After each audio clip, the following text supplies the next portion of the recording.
Bienvenidos. En este vídeo vamos a explicar cómo se desarrolla la práctica de conservas vegetales, en la que vamos a medir o cuantificar algunos parámetros de la calidad que vienen descritos en la normativa de calidad de este tipo de conservas y también vienen declarados en su etiqueta. Los parámetros que vamos a medir pues son el peso, el calibre, el pH y la cantidad de sal en dos marcas comerciales que tendremos en nuestra polleta del laboratorio. Vamos a comparar con la normativa de calidad y con las indicaciones que se dan en la etiqueta. Para medir el peso lo que vamos a hacer es abrir la conserva y separar los guisantes del líquido de gobierno mediante un colador. Y luego vamos a pesar por separado el conjunto de guisantes y el líquido. La suma de los guisantes y el líquido será el peso neto y el peso escurrido pues es el peso de los guisantes sin el líquido de gobierno. El líquido se conserva porque vamos a determinar sobre él dos medidas adicionales, que son el pH y el contenido de sal. Para el contenido de sal vamos a hacer una valoración redox con nitrato de plata y cromato potásico como indicador.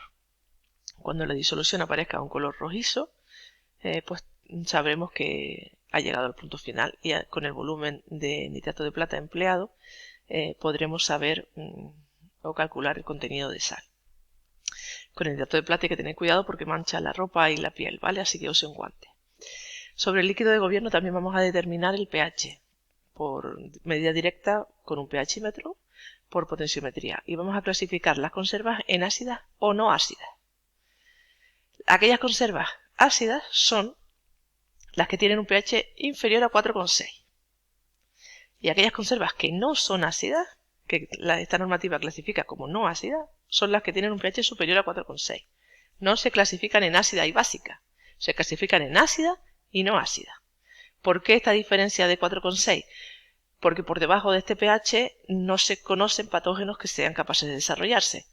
Por lo tanto, aquellas conservas que son ácidas no necesitan tratamientos térmicos tan intensos como aquellas conservas que no son ácidas. Las conservas con un pH superior a 4,6 necesitan esterilizarse. Y nos queda otras determinaciones que son las del calibre y la categoría. Esta ya sobre los guisantes. Vamos a medir el calibre, es el tamaño. Con un pie de rey como el que tienen en la fotografía, vamos a medir el tamaño de 10 guisantes y vamos a anotar ese tamaño en milímetros. Así los podremos clasificar según su calibre.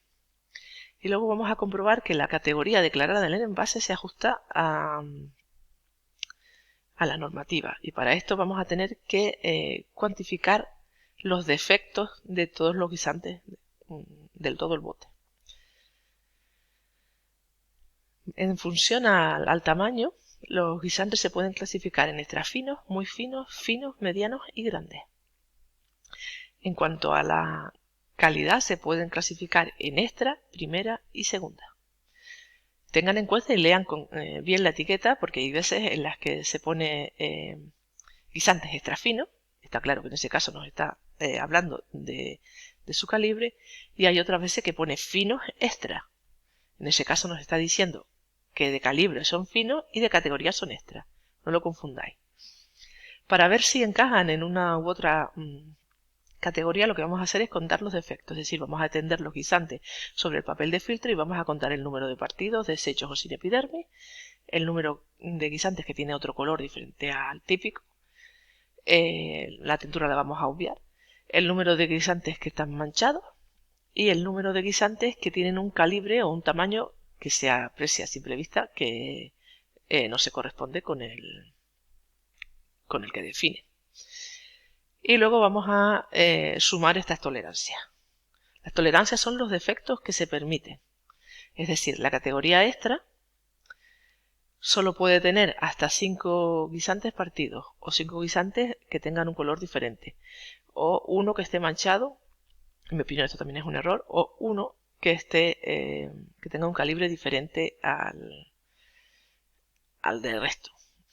Y además la suma de todas estas tolerancias, es decir, de todos los que estén partidos, que tengan colores extraños, que estén manchados o que tengan otro calibre, no puede ser superior a 5.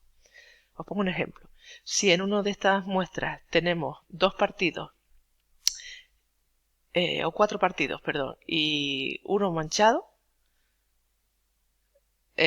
veremos que cumple el máximo permitido para partidos, porque solo tiene 4 y se permiten 5, y cumple el número de guisantes manchados, el límite. Por lo tanto, además, los 4 más 1 no superan el máximo en la suma de tolerancias. Por lo tanto, podríamos clasificar este ejemplo como categoría extra.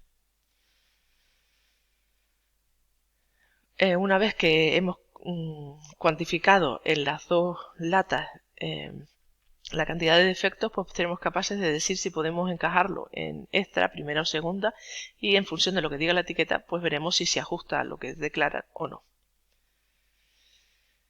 Los resultados, entonces, podemos comparar pesos entre el resultado y la etiqueta, y comparar pesos también entre las dos muestras.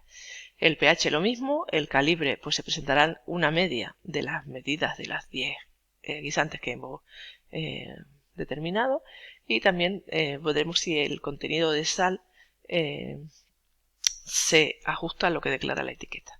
Y con estos datos realizaremos el informe. No se olviden de poner en el informe toda la información relevante a las muestras: marca, tipo de guisante, tipo de calibre y tipo de categoría que declara. Y por supuesto no se olviden también de incluir una discusión sobre si esto cumple o no cumple, y de responder a las preguntas que se plantean en el protocolo. Cualquier duda me la consultan en prácticas, al correo o en clase. Hasta luego.